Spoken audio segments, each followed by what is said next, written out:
여러분, 요즘 우리가 사는 시대는 웬만한 곳은 정보가 다 있습니다. 그래서 우리가 처음 가는 곳이라 할지라도 사전에 검색을 하고 또 알아볼 수 있습니다. 이 구글에서의 항공사진이나 또 인터넷의 로드뷰를 이용하면 우리가 마치 그곳에 가 있는 것처럼 주위를 둘러보면서 사진으로도 다 확인을 할 수가 있습니다. 그런데 옛날에는 이런 것을 상상하지도 못했죠. 그래서 잘 모르는 곳에 가는 것은 참 두려운 일이었습니다. 더군다나 지금 야곱은 형 에서를 피해서 부모와 고향을 떠나서 도망을 가고 있습니다. 얼마나 힘이 들고 두려웠을까요? 하지만 하나님이 베델로 야곱을 찾아오셨습니다. 그래서 야곱은 하나님을 만나고 하나님이 주시는 약속으로 말미암아 또 위로를 받고 힘을 얻습니다. 그리고 거기서 하나님을 나의 하나님으로 그렇게 고백하게 됩니다. 하나님이 자신과 함께 하시는 것을 알게 된 이 야곱의 발걸음은 한결 가벼워졌습니다.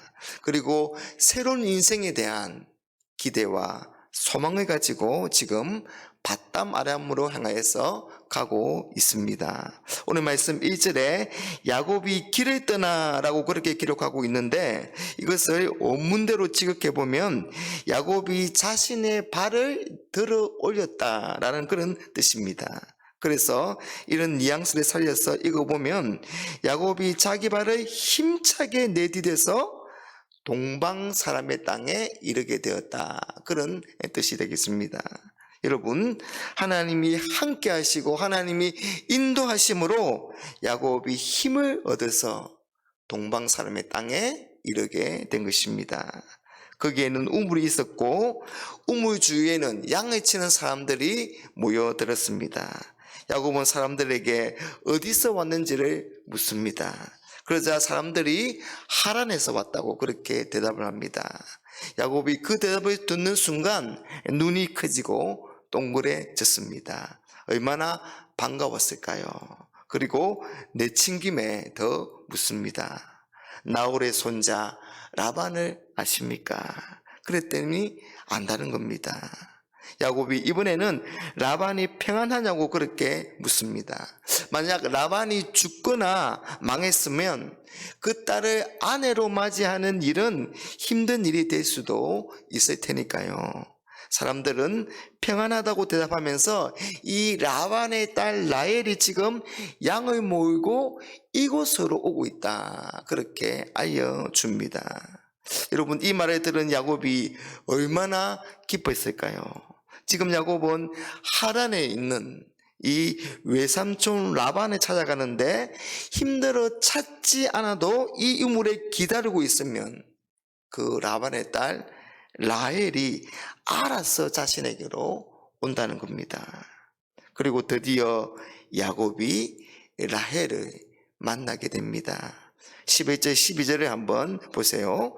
그가 라헬에게 입맞추고 소리내어 울며 그에게 자기가 그의 아버지의 생질이요 리브가의 아들됨을 말하였더니 야곱은 평생의 연인이요 또 아내인 라헬을 우물에서 운명적으로 만납니다. 그리고 그간의 사정을 이야기하면서 서럽게 웁니다. 여러분, 이건 우연이 아니라 하나님의 은혜이고 하나님의 도우심입니다. 형 에스를 피해 도망가면서 불안과 두려움에 쌓여있던 그 야곱을 하나님이 찾아오셔서 만나 주셨고 하나님은 야곱이 어디로 가든지 야곱과 함께하며 야곱을 지켜주시기로 약속하셨습니다. 하나님의 그 약속이 지금 이루어지고 있는 겁니다. 여러분, 약 100여 년 전에 이 아브라함이 아들 이삭의 아내감을 얻기 위해서 자신의 늙은 종을 그렇게 보냈습니다. 그때도 하나님은 이 나홀의 성 우물에서 리브가를 만나게 하셨던 것처럼 오늘 다시 우물에서 야곱이 라헬을 만나게 하신 것입니다. 이건 하나님의 계획과 하나님의 섭리입니다. 사랑하는 여러분, 하나님의 백성인 우리의 삶에는 결코 우연이 없다는 것을 믿으십니까? 모두 하나님의 계획하신 가운데 있다는 것을 여러분 믿으십니까? 그렇습니다. 하나님이 주권자가 되십니다. 여러분, 우리는 우리에게 일어나는 모든 일과 또한 우리가 만나는 모든 만남을 이런 믿음의 눈으로 바라보아야 할 것입니다. 그래서 우리에게 일어나는 모든 일과 모든 만남을 귀한 것으로 여기고 이런 것을 통해서 하나님의 은혜와 복을 누리기도 하고 또 이런 것을 통해서 하나님이 과연 나에게 무엇을 원하시는지를 생각하면서 하나님의 뜻을 구하고 하나님의 선하신 인도하심을 구하시는 그런 저와 여러분들이 되시기를 간절히 바랍니다. 야곱을 만난 이 라헬은 아버지 라반에게 이 소식을 전합니다. 그래서 외삼촌 라반과 조카 이 야곱이 만나게 되죠. 라반은 야곱을 따뜻하게 맞이해주고 환대합니다. 그리고 라반은 야곱에게 자기의 양떼를 돌보게 합니다.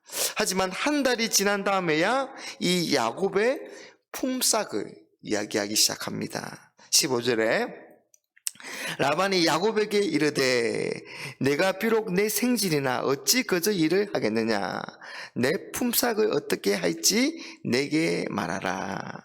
이런 라반의 제안에 야곱은 라헬을 위해서 7년을 섬기겠다 그렇게 말합니다. 18절입니다.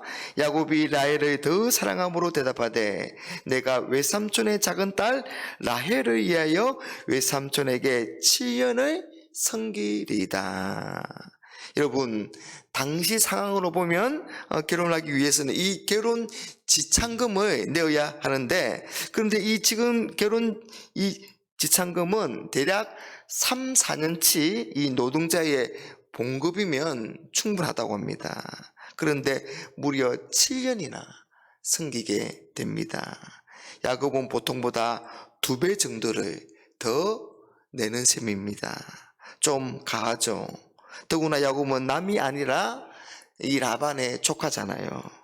여러분, 이 라반이 너무나도 셈이 빠르고 참 약삭 빠릅니다. 이 야곱의 처지를 잘 알고 있던 이 라반은 자신에게 유리하게 야곱을 이용하죠. 그렇지만 야곱은 라헬을 사랑하는 까닭에 7년이라는 시간을 며칠같이 여기며 라반을 섬깁니다. 우리가 나중에 알게 되지만 라반이 야곱을 속이게 됩니다. 여러분 어떻습니까? 야곱이 손해를 보고 있는 것 같습니다. 좀 억울한 면이 있는 것 같습니다. 그런데 여러분, 이것 또한 우연이 아니라 하나님의 계획이며 하나님의 섭리입니다. 하나님이 야곱을 후련하고 연단시키고 계신 것입니다. 하나님은 선하신 뜻 가운데 하나님의 백성들을 훈련시키시며 또한 연단시키십니다. 하나님은 우리를 사랑하셔서 우리 편에서 볼 때 좋은 것을 주시기도 하시지만 우리 편에서 볼 때 좋지 않고 불편한 것도 허락하십니다. 하지만 그게 우리에게 유익함을 주고 또 우리를 성장하고 성숙하게 만드는 겁니다. 여러분, 우리는 살면서 때때로 만나고 싶지 않은 그런 사람들을 만나기도 합니다.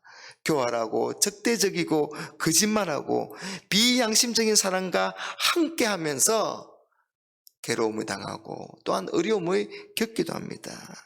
그런데 그런 사람들은 하나님이 나를 훈련시키시는 그런 도구가 될 수가 있습니다. 그래서 사람들의 그런 잘못된 모습 속에서 나에게도 똑같은 그런 모습이 있다는 것을 보게도 하시고 나의 부족함과 연약함을 하나님이 깨닫게 하시는 것입니다. 사랑하는 여러분, 우리의 삶에는 결코 우연이란 없습니다. 하나님의 계획과 하나님의 섭리만 있을 뿐입니다. 하나님의 은혜는 우리 편에서 볼 때 좋은 것을 주시기도 하시지만 때로는 우리 편에서 볼 때 불편하고 좋지 않은 것을 주신다는 것도 우리가 기억하시면서 그럴 때에는 하나님의 뜻을 구하면서 하나님이 기대하시는 모습으로 우리가 아름답게 빚어져 가야 하는 겁니다. 올 한 해 저와 여러분들에게 그런 은혜와 축복이 가득하기를 우리 주님의 이름으로 축복합니다.